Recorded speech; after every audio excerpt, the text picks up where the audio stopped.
The education establishment is very wedded to a status quo that is horribly broken and is willing to accept failure on the backs of our children at the expense of some sort of truce or peace or a past that never existed in terms of educational equity. It's puzzling to me. No. The reason that disruptors are disliked and are driven out oftentimes is because the system actually works pretty well for the bureaucrats and for the adults and for the politicians.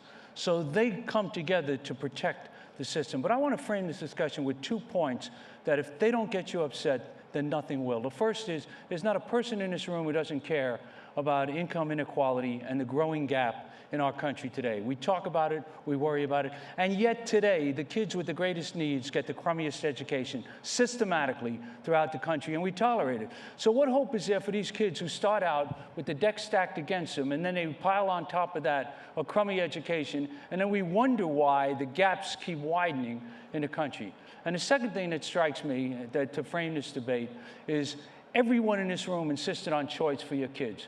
There's not a single person here who would allow me to randomly assign your kid to a school in Newark or LA or New York or any place else.